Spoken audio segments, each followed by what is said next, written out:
Eu sou Mário Persona e essas são as respostas que eu dei aos que me perguntaram sobre a Bíblia.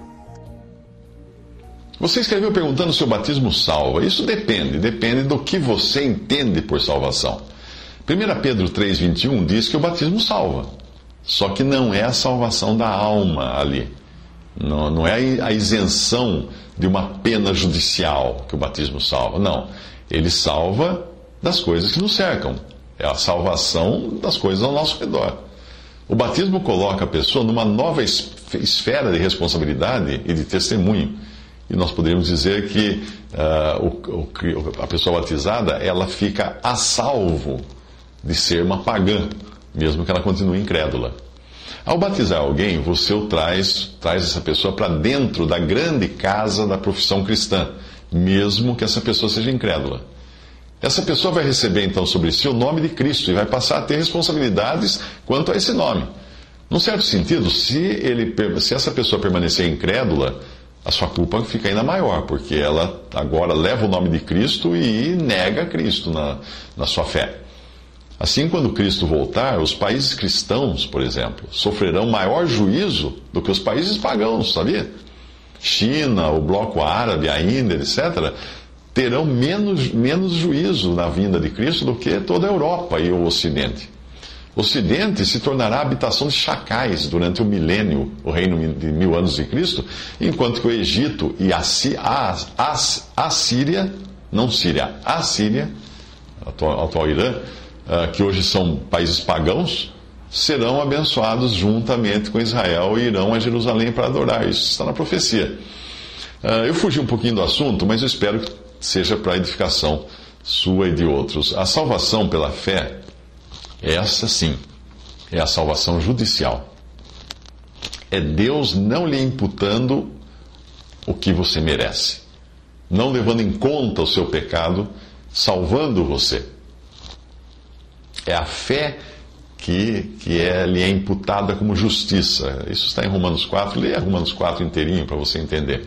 Você jamais entenderá o Evangelho da graça de Deus se você não entender a carta aos Romanos. Se você parar na lei do Antigo Testamento, você vai perder todo o resto. Se você parar nos Evangelhos, você recebe um bendito conhecimento da pessoa de Cristo, mas você não vai aprender nada sobre a igreja nos Evangelhos. Ou, se você aprender, são 2 versículos apenas que mencionam a igreja. Você não vai entender a Bíblia se você não for até as últimas revelações dadas por Deus para Paulo, que são relacionadas à igreja e também dadas a João nas coisas futuras do Apocalipse. Mas vamos direto à sua pergunta. Pela graça sois salvos por meio da fé, não do batismo. Pela graça sois salvos por meio da fé. E isto não vem de vós, é dom de Deus, não vem das obras, para que ninguém se glorie. Efésios 2, de 8 a 9. A palavra de Deus afirma que a salvação é pela graça de Deus por meio da fé. Obviamente, fé naquele que morreu na cruz, em Cristo, e na sua obra expiatória.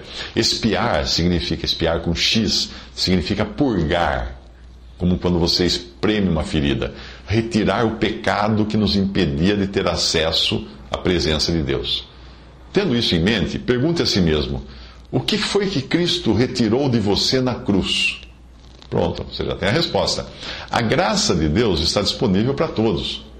Deus resiste aos soberbos, mas dá graça aos humildes, fala 1 Pedro 5,5. Ser humilde é ser nada, é considerar-se nada diante de Deus. É reconhecer-se um lixo, um pecador perdido, necessitado de salvação e aceitar integralmente a graça vinda de Deus.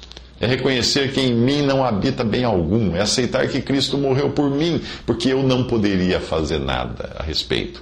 Se existir um átomo de confiança própria, de esperança numa autossalvação, de anseio por reconhecimento do que você tem feito, então não existe a humildade. Lembre-se, humildade nos fala de vazio, de rendição. Não existe a humildade que é exigida para receber a graça de Deus. Isso, se você achar que já é humilde o suficiente para isso, isso também não é humildade. Deus é um Deus que perdoa incondicionalmente, por graça. Deus não perdoa por barganha. Do tipo, se você fizer isso, eu te perdoo. Não. Se você reconhecer que Deus é um Deus de graça, você vai aceitar o perdão completo que Ele oferece. E para isso que Cristo morreu. Ele não morreu como Tiradentes, um mártir, mas Ele morreu como um cordeiro substituto, sacrifício, substituindo o homem no juízo. Ele morreu por você, Ele morreu por mim. Todos os sacrifícios do Antigo Testamento apontavam para o cordeiro inocente morto no lugar do pecador. Você aceita que Ele morreu no seu lugar? Você aceita que os seus pecados foram colocados todos sobre Cristo na cruz e que aquele corpo santo recebeu o juízo que você deveria receber? Você aceita isso? Você se reconhece incapaz de uma autossalvação? Você se rende à infinita graça de Deus e aceita o perdão gratuito que Ele está oferecendo a você nesse exato momento? Ou você acha que tem que fazer alguma coisa, tem que ser batizado, tem que frequentar uma igreja tal, fazer isso, fazer aquilo, fazer aquilo outro? Então você não está confiando em Cristo para salvar você. Você está confiando nas suas próprias obras.